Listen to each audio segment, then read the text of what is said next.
Salam alaikum. Moi, président, quand je vous dis dans la rubrique le nombre de vidéos que je vais faire sur les sujets, comme si j'étais candidat, et comme ça vous permettra aussi de pouvoir comparer avec l'offre ou la pauvre offre politique qui est faite. Là, cette vidéo, c'est sur la sécurité et la justice.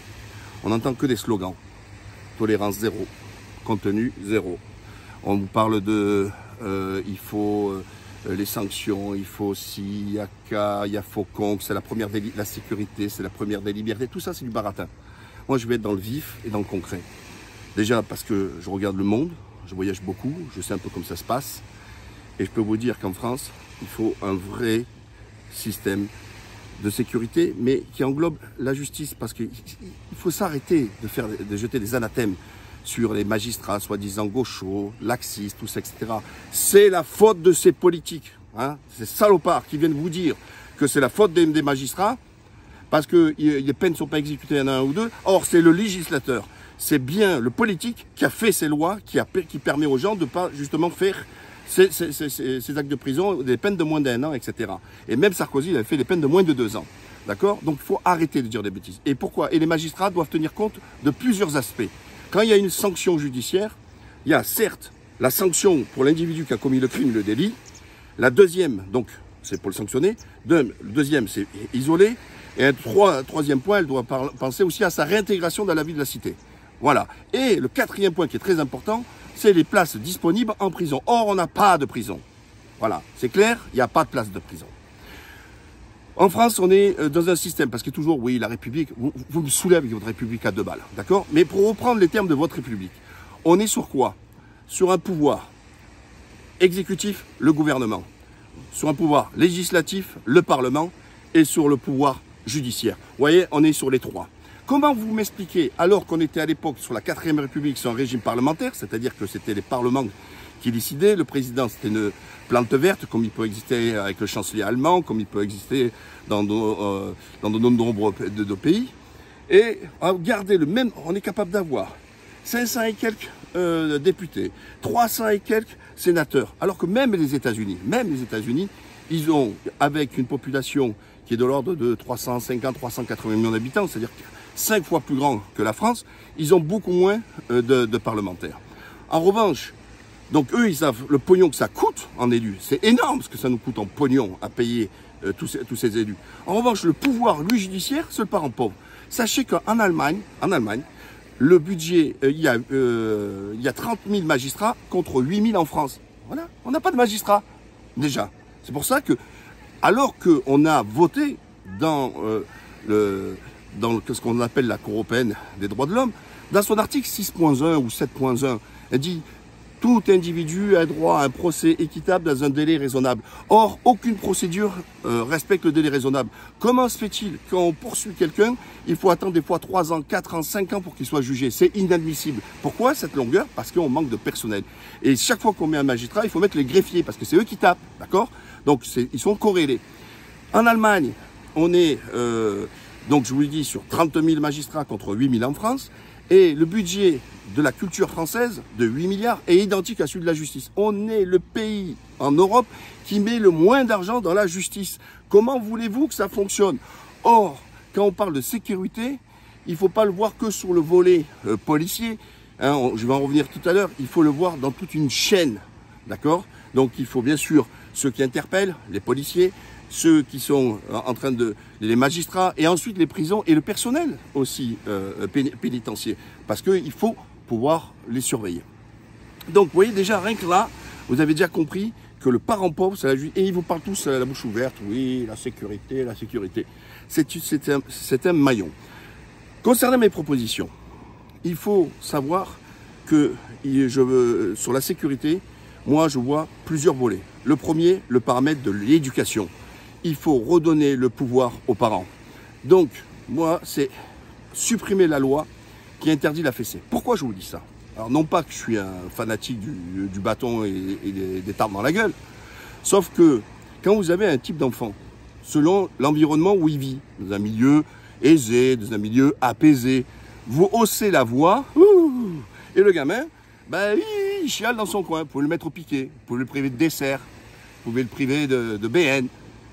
Mais les loustiques qui sont dans les quartiers, qui vivent dehors dans le quartier, la vie elle est dure. Parce que eux-mêmes déjà, pour se faire respecter, ils sont obligés de se battre, ils sont obligés de combattre avec les autres pour s'imposer, etc. Donc on est dans un autre milieu.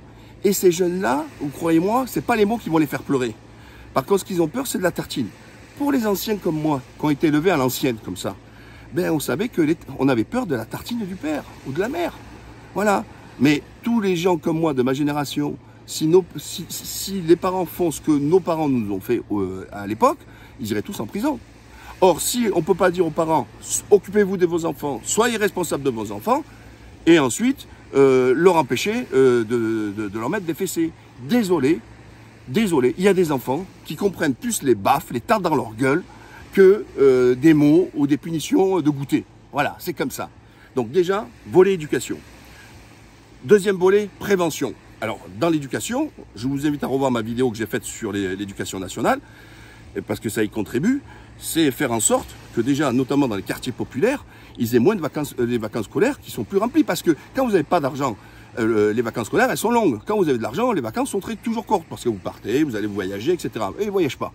Donc, il faut bien occuper ce temps-là. C'est pour ça que moi, je suis pour réduire un maximum les vacances scolaires, notamment dans les zones dites sensibles, et alléger le programme de l'année scolaire, comme je vous avais dit, c'est-à-dire de faire un peu moins de cours dans la journée et introduire un maximum de culture et de sport. Parce que ça va permettre, il faut occuper ce temps libre de ces jeunes aussi. Hein, au lieu d'attendre, attendre dans un coin, et puis jusqu'à il y en a un qui trouve l'idée la plus farfelue, etc., pour aller, entre guillemets, foutre la merde. Donc, il y a l'éducation, il y a la prévention, donc sur qu'est-ce qu'on fait du stock de gamins de 12 à 16 ans, et ensuite la répression, parce qu'à un moment donné, il faut sanctionner. Concernant la prévention, toujours, etc., il faut déjà maintenant, il faut créer un système où, première faute d'un enfant qui commet un délit, TIG, travaux d'intérêt général, c'est d'aller faire en sorte, c'est TIG, dans les endroits, notamment où ils vivent. Hein, nettoyer les mecs, peut-être ramasser les papiers, etc. Faire des actions qui sont liées, souvent où eux, peut-être ils ont même participé, enlever des tags, tout ça, etc. Première faute, t'as compris, on t'a averti, un TIG. Deuxième faute, ça y est, on passe à la sanction là. Sanction des centres fermés, avec, il faut les isoler. Alors, vous savez, comme ils disent pour le coronavirus, hein, on teste, on isole et tout ça, etc.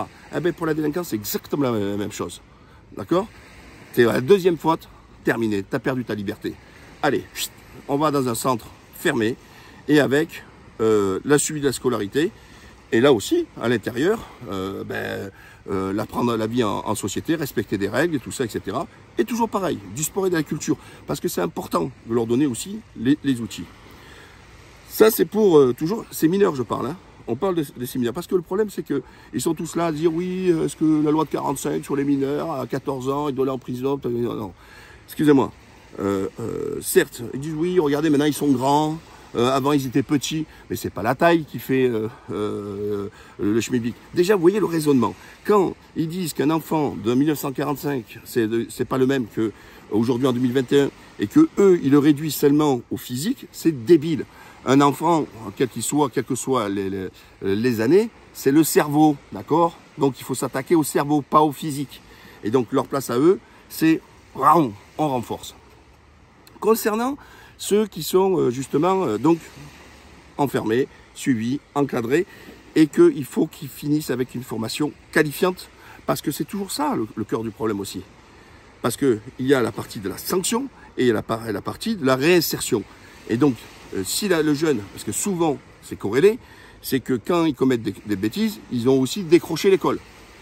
C'est pour ça aussi que je suis pour l'apprentissage dès l'âge de 14 ans, parce qu'au lieu de tirer le gamin jusqu'en 3e à tenir le radiateur en cours parce qu'il ne veut pas en jouer dans le système général et attendre pour lui envoyer un BEP, non, très tôt.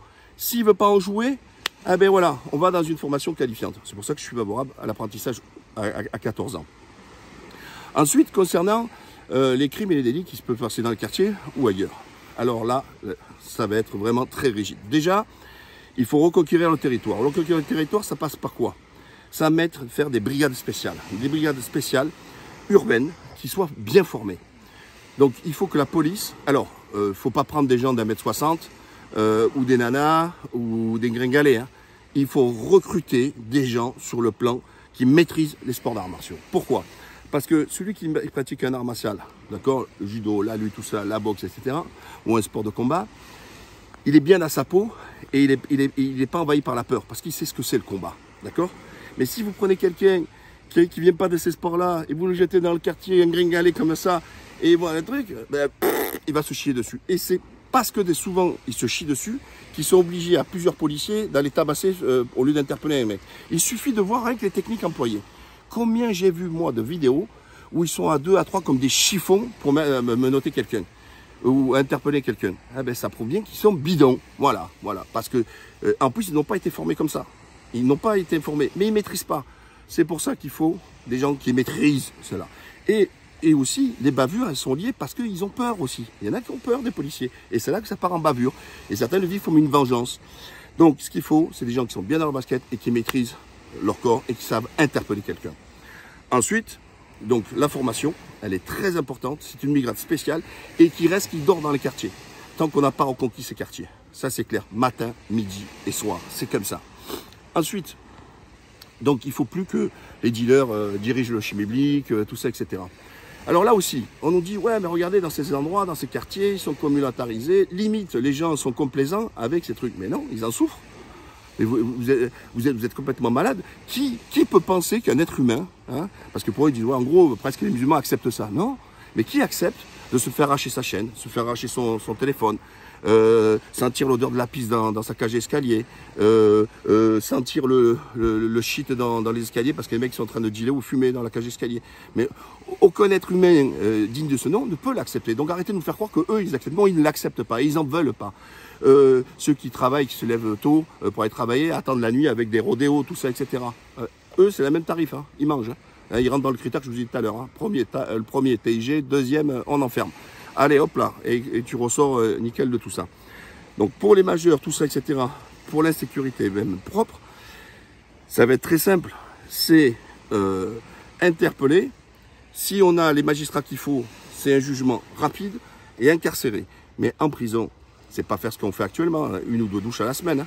C'est douche tous les jours. Donc il faut que si on dit qu'on doit respecter la dignité, ils doivent respecter la dignité, on doit aussi leur montrer que l'État respecte la dignité des personnes. Douche, lever le matin, hein, c'est pas je dors jusqu'à midi. Hein. Non, non, non, je regarde la télé, le truc, tout ça. Non, non. Le sport, au lieu de le prendre sur leur temps de promenade, comme c'est fait actuellement, c'est sport tous les jours. Voilà. Bien dans son corps, bien dans ses baskets, etc. Et puis des formations qualifiantes. Parce que il faut, moi je suis pour réduire les peines, mais quand les gens ont joué le jeu, de dire que voilà, la personne, comme je vous disais tout à l'heure, il y a la peine pour sanctionner la faute, et puis il faut penser aussi à la réinsertion. Sinon on est sur un chemin répétitif. Qu'est-ce qui sort, s'il sort de prison avec rien? Qu'est-ce que vous voulez qu'il fasse quand il va être dehors? Alors déjà, il est fiché, donc pour trouver un truc en étant fiché, c'est pas facile. Déjà, il y a une tonne d'emplois notamment liés à des emplois d'État, tout ça, etc., employés communaux, c'est pas possible. Et deuxièmement, il ne sait rien faire. Donc le but, c'est qu'il sache faire quelque chose. Donc des remises à niveau, on met le paquet et tenir compte pour sa sortie de prison que la personne est en possession au moins d'une formation. Donc, j'ai voulu la justice revenir à un vrai budget, augmenter de plusieurs milliards, embaucher un maximum de magistrats et un maximum de greffiers. La construction de maisons fermées pour les mineurs, plus de prisons. Concernant les étrangers, eh ben c'est très clair, moi je suis pour la simple peine. Voilà. Hein, je ne suis pas pour la double peine, je suis pour la simple peine. Tu es dans un pays, tu dois y respecter les règles, tu es un invité. Et c'est comme si on venait chez vous, et que la personne elle rentre chez vous, et elle commence à arracher la tapisserie. Tu dis, oh, t'as pété un câble, vous prenez, vous jetez, vous mettez dehors. Eh ben c'est ça qu'il faut. C'est-à-dire qu'il n'y a pas de double peine, pas de peine en prison. Il y a 25% de population qui sont étrangères dans les prisons, retour chez vous. C'est ta faute, tu as créé un crime ou un délit, tu rentres chez toi. Voilà. C'est clair, net et précis. Déjà là, on va libérer aussi des places. Voilà. Mais pas de, comme ils disent là, tu purges ta peine et tu es expulsé. Non, non. Parce que ce n'est pas encore à la collectivité de payer le couvert et de payer l'hébergement, comme on va dire. Voilà. Donc là, on a réglé le problème des jeunes. On a réglé sur le recrutement de la police et l'action de la police sur une brigade, je dis bien spécial. Naturellement, il faudra être très réactif entre le moment des interpellations et le moment de la procédure. Voilà, prac, on prend, on isole et on agit. Concernant les parents, par rapport à un gamin, par exemple, il faut mettre un couvre-feu. Moi, je suis pour un couvre-feu national. 21 h, tout mineur n'a rien à faire dehors. Je dis pourquoi 21 h, parce que souvent, des fois, il y a des associations sportives qui donnent des cours un peu plus tard, tout ça, etc. La personne ne justifie. Moi, je suis pour l'interdiction totale des mineurs la nuit. C'est clair, c'est net. Parce que c'est pas normal qu'on les voit en train dehors. Et responsabiliser les parents. C'est-à-dire que c'est les parents qui devront répondre de leur acte. Si un jeune mineur est chopé dehors dans la nuit à minuit ou à 1 h du matin, etc., les parents ils y seront responsables. Dans ces cas, une fois tu es averti, la deuxième, on l'isole. Parce que c'est toujours ça. Le problème, c'est quand vous les avez et qu'ils reviennent dans leur quartier, ils retrouvent les mêmes copains, les mêmes chiens, et même quand le jeune n'a pas envie de faire, il va se faire engrainer par ses potes. En disant, allez, viens avec nous, allez, fais pas la merde, fais pas la chiotte, tout ça, etc. Et hop, il repart. C'est ça le problème. Donc, une fois, on t'a averti, la deuxième, on t'isole. Voilà. C'est comme ça qu'il faut faire. C'est comme ça qu'il faut maintenir. D'ailleurs, je parle sur la justice, ils me font rire. Là. Ils sont tous là à vouloir faire les véhéments, un an de prison, tout ça, etc. Par contre, ils ne veulent pas pour Sarkozy. Hein. Pour les cols blancs, ils ne veulent pas. Moi, je ne fais pas de distinction entre le col blanc et celui qui est dans les quartiers. C'est la même chose. Parce que j'ai vu Pécresse qu'elle voulait faire des circonstances aggravantes. Ciotti, on a compris ce qu'il voulait faire, tout ça. Non. Je pense que réellement, voilà, à partir du moment où déjà, si on fait ça, vous allez voir que les choses vont aller beaucoup mieux. Enfin, il faut interdire à la police, quand il y a quelqu'un qui vient déposer plainte, lui dire non, on va faire une main courante. Une main courante, ça n'a aucune valeur judiciaire. Ça n'a aucune trace, ça laisse que dalle, c'est de la merde. C'est fini parce que, regardez, tellement ils sont débordés dans certains endroits, par exemple la Seine-Saint-Denis, l'officier de police judiciaire avec le procureur, il dit bah non, on ne prend pas la plainte, etc. Pour les mêmes faits, vous les faites dans la Creuse, ils vont poursuivre. Donc déjà, il y a une inégalité dans le traitement judiciaire selon où vous habitez. Parce que ils veulent relativiser, ils disent, écoute, on a des affaires plus importantes et tout ça, etc. Non, il ne faut pas relativiser des délits. Si le législateur a prévu des délits, que c'est un délit, eh ben, la poursuite doit y être. Et il faut permettre justement aux habitants de créer un service spécifique pour pouvoir signaler les officiers de police judiciaire qui ont refusé de prendre une plainte. On n'a pas le droit de refuser de prendre une plainte. Si les éléments sont constitués, c'est-à-dire l'élément légal, matériel et moral sont constitués, il doit prendre la plainte. Parce que ça aussi, ça contribue au sentiment d'injustice. Et ce n'est pas un sentiment, c'est un système d'injustice. Et enfin, sur la justice, on le voit aussi, pas forcément que sur la partie de l'insécurité, toutes les procédures. Hein, même moi, j'ai mis 7 ans pour divorcer. C'est pas normal. Voilà. Donc, tout ça, il faut à un moment donné que la justice traite en temps réel et arrêter d'avoir toutes ces longueurs. Mais pour cela, il lui faut des moyens, il lui faut du personnel, etc. Voilà, c'est ce que je comptais faire comme proposition sur la sécurité. Et encore une fois, alors quand ils disent dans le quartier, c'est la charia qui est le truc. Mais justement, c'est la preuve qu'il n'y a pas la charia. Parce que si c'était la charia qui était appliquée dans les quartiers, les voleurs, on leur aurait coupé la main. Eh oui, parce que si c'est l'application de la charia, comme vous dites, vous dans les quartiers, je peux vous dire que la sécurité, elle se passerait super bien. Parce que les mesures, elles sont beaucoup plus drastiques. Hein. Elles sont moins dociles que ce que vous voulez comprendre. Parce que ça aussi, il y en a marre d'entendre ces conneries-là, à nous faire croire que justement, il y aurait justement cette charia qui serait appliquée. Non, non, je peux vous dire que les musulmans n'ont pas peur de la sécurité. Parce que justement, dans leur corpus religieux, il y a c'est écrit. Voilà. Et je peux vous dire que le comportement est très important. C'est un pilier même de la pratique religieuse, c'est le bon comportement. D'accord ?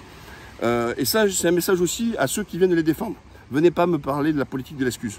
Ils sont pauvres, il n'y a pas ci, il n'y a pas la PlayStation, il n'y a pas la table de ping-pong, tout ça c'est minique. Si vous êtes musulman, vous savez que ça c'est condamnable. C'est écrit nulle part dans le Coran. Tu as le droit de faire des rodéos, tu as le droit d'arracher des chaînes, tu as le droit de vendre du shit, si tu n'as pas eu ta table de ping-pong et tout ça, etc., et que c'est un problème. Parce que venez pas me faire croire qu'on peut dire ce qu'on veut en France. Mais tu n'as pas d'argent, la cantine, tu ne la payes pas. Tu n'as pas d'argent, les vacances, tu les payes pratiquement presque rien. Tu as les aides, tu as tout ça, etc. Donc venez pas me sortir ça. Parce que aller en Afrique, aller dans les pays de l'Est, et tout ça, etc., ils n'ont pas tout ça. Et pour autant, ils n'emmerdent pas le monde, ils ont un bon comportement et il n'y a pas cette délinquance que nous avons en France. Voilà. Allez, à la prochaine, n'oubliez pas, abonnez-vous, partagez. Et je suis bloqué sur Facebook, en fait, encore une fois, parce que j'ai osé parler des sionistes. Allez, salam alaikum, à la prochaine.